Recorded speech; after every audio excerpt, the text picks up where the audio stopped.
Welcome to Beat Diabetes. We'll be continuing to look at Dr. Sarah Hallberg's book, Status Quo Thinking is Harming Your Health. And Dr. Hallberg had an interesting evolution. She started out wanting to be a doctor of some kind, and first was studying cardiology, was planning to be a cardiologist, and then decided that wasn't for her. Dabbled with one or two other areas before finally settling on being just a primary care physician. And then after that, she was asked to lead an obesity department, and from there, she started talking about diabetes, because obesity and diabetes go so often hand in hand. We left from our last study, Dr. Hallberg was describing how that she was asked to be the head of the obesity department of Indiana University. So she took a year off from being a normal doctor, not totally off. She did still see patients, but she didn't see nearly so many. And she did all kinds of research, and she attended conferences, all with the idea of what's obesity all about. Now, a lot of people might say, well, Sarah, you can save yourself a lot of trouble. Obesity is about the fact you eat too much, and you just stop eating so much, you'll get slim. Well, that is a short answer, but there is more to it, and it's a good thing she did take that year off. So she's going to describe in the few quotes that I'm going to share this morning for me, it may not be morning for you. In fact, it's not even morning for me, come to think of it. But anyway, she's going to share a few of her thoughts and discoveries that she came to as she took that 1 year to study obesity. And inevitably, you're studying diabetes as well, pre-diabetes, metabolic syndrome, and so forth. So here is one thing she shares. My investigation into the literature found that the simple approach of decreasing carbohydrates and increasing fat in the diet helps people lose weight without counting calories. She put that in italics, without counting calories. They lose weight, and don't worry about calories, without even instructing them to eat less. So not only does she not tell her clients, or she's going to get to that point where she doesn't tell her clients to count calories, she doesn't even focus on how much to eat. She says it positively impacts other aspects of metabolic health, such as lowering cardiovascular risk and improving diabetes. Well, what a radical thought, that you don't have to tell people to count calories. You don't even have to tell them to eat less. And when she began to discover how bad excess carbs are, and I'm not saying carbs at all, I think we were made by our Creator to process carbs, and I don't think there's anything wrong with eating a few natural carbs, but overdosing on anything is not good. I mean, you could overdose on water and drink too much water. It could be a problem.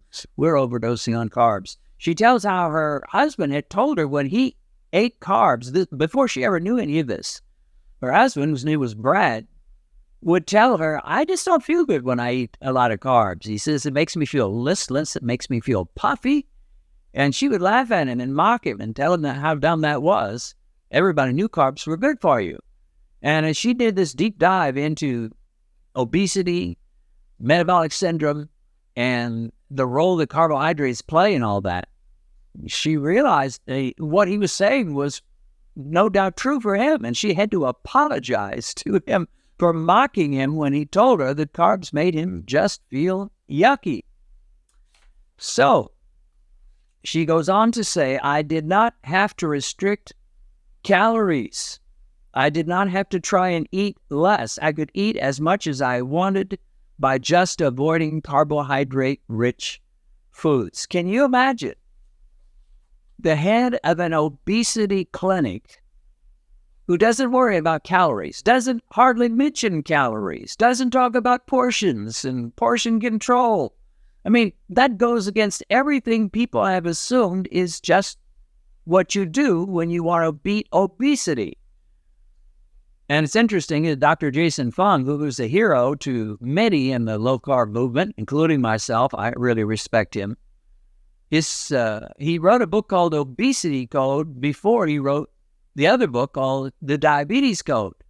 But they both are based around the same principles, which is when you eat too many carbs, you provoke insulin, And insulin is a fat storage hormone that's going to make you fat. Anyway, these are the conclusions she is drawing from her 1 year of research into obesity and the idea of eating many carbs and keeping your fats low, or eating not very many carbs at all and not minding about eating a lot of fat. And that's, of course, the big number one issue, because you're going to eat one or the other. If you say, well, I'm going to restrict my carbs, I'm just going to cut them way low, guess what? You'll end up eating more fat. Almost guaranteed. It would be very difficult not to. Or conversely, if you say, I'm going to cut my fat way low, and I'm just going to barely eat any fat at all, you will end up eating a lot more carbs. It's one or the other. There's no way you can really cut it all the way, cut your fats down and cut your carbs down at the same time. She says, what about the restriction on saturated fat? And then she goes back to the history of when we started saying saturated fat was the devil. Saturated fat was a monster, was evil, was going to kill you, was going to cause you to fall down dead on the sidewalk from a heart attack if you eat a big fatty hamburger patty. So she says, what about that restriction? Where did that come from? She says the recommendation on saturated fat wasn't based on evidence. And then she writes, do you know where the recommended ceilings on saturated fat came from? Nowhere. They were made up, totally arbitrary. The evidence to support a restriction on saturated fat is not there and never was. And once again, she uses that word scam. She says, it's a scam. There was never any real serious evidence that saturated fat is evil or causes heart problems or anything else. Well, why do we mention this? And I've talked about this before, but what's the point of it? Why even talk about it? There are certain mental blocks you've got to overcome if you're going to beat diabetes. Now, anybody with any sense and with a $20 glucometer and about 2 weeks of time to do some tests will quickly figure out that cutting your carbs radically will lower your glucose levels. You'll figure that out. You can't help but figure that out. It's so obvious. And if you say, Dennis, I just don't believe you, I don't think I would figure that out, then let me tell you what to do. Go 2 weeks, buy yourself a glucose meter if you don't have one, get over the fear of punching your finger, and go 2 weeks and alternate between high-carb meals and very low-carb meals. And test yourself about an hour and 15 minutes after you finish eating those meals and write them down. High-carb meal, spaghetti, some French bread, a nice, sweet, sugary dessert afterwards. Low-carb meal, bacon and eggs, lots of bacon, lots of eggs. And there's lots of high-carb and low-carb meals. I'm not saying those are the only two, but just do a bunch. Have a lot of macaroni and cheese at a certain meal, and lots of bread. And then have the meals that have low-carb veggies and just some meat. Maybe some fried ham and some broccoli, or a thick steak with a lot of fat in it, and some cauliflower with some cheese poured over it. Take 2 weeks doing that. Just 2 weeks, my friend. You don't need any more than that. And every other meal, alternate. High carb, low carb. High carb, low carb. Test every time. 2 meals per day. You can skip one of your meals if you eat 3 meals a day. 2 meals per day. Just do that. And after 2 weeks, you'll know. You'll know Dennis is not a liar. He's not a fraud. He's not some kind of a sham. He's not a scam, to use her word. I'm just telling you what Mike the meter will tell you. Mike the glucose meter. He will tell you the same thing that Dennis does, because Dennis learned a lot of what he knows from Mike, the glucose meter. So take 2 weeks, alternate your meals, write them all down, your peak, which should be about an hour and 15 minutes after you finish eating. You'll be convinced. Now, once you're convinced that lowering your carbs, and I mean really lowering them, slashing them significantly, not zero, but getting very few. Once you see that, you'll know that's the way I can bring my glucose down. But you'll still have a couple of hurdles to overcome. One hurdle is this. Yeah, but if I cut those carbs way down, I'll end up eating more fat and I'll just have a heart attack. I'm just trading one evil for another. One death by diabetes versus death by heart attack. And as long as you think that way, you'll have a hard time jumping into the low-carb lifestyle. The answer to that is to start reading and watching YouTube videos and find out what the research is saying.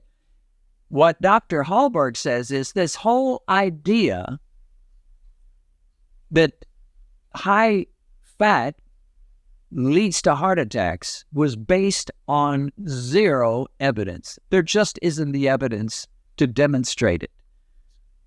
And this is not just some Texas preacher telling you that. There are very intelligent men and women who are saying this. Lots of research coming on. Yeah, you'll hear research from the other side, but the research that is the latest and the ones that is backed by the research that is backed by good, solid studies and not just observational studies is all declaring high fat is not the monster you thought it was.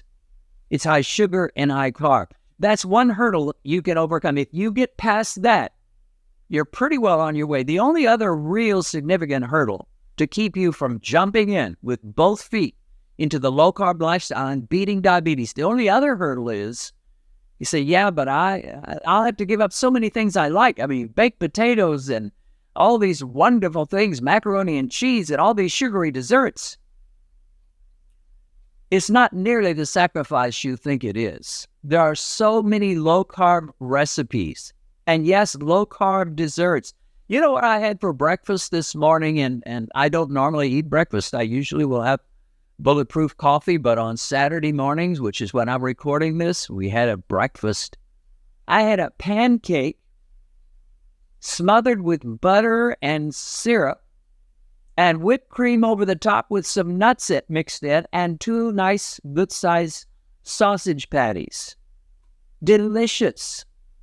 I wasn't suffering. I wasn't singing at the breakfast table, nobody knows the sorrows, the troubles I've seen. I wasn't singing that song. I was enjoying my breakfast. In fact, it's been several hours. I'm still feeling quite full from it and still feeling the pleasantness of that breakfast. But the pancake was a low-carb pancake. The syrup was sugar-free, low-carb syrup. Whipped cream is almost always okay, but this was a keto whipped cream, so it had 0 carbs at all. And of course, sausage is no problem. So I didn't even need to test my blood sugar.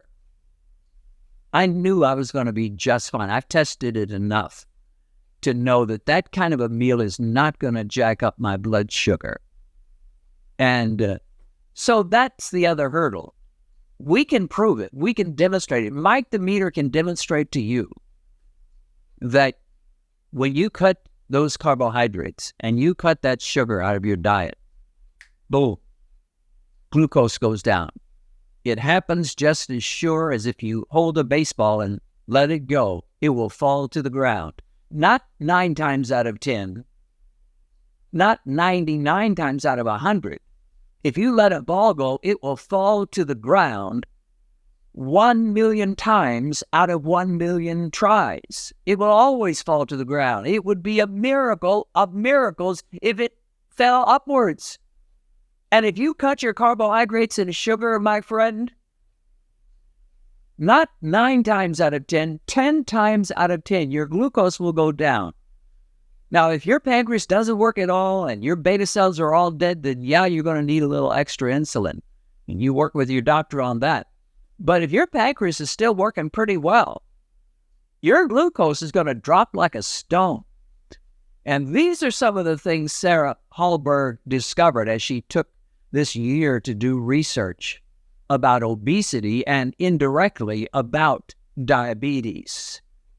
Your problem is not calories. Now, you may be watching me right now and you weigh 400 plus pounds. And you say, man, my problem is calories. Well, in one sense, yeah.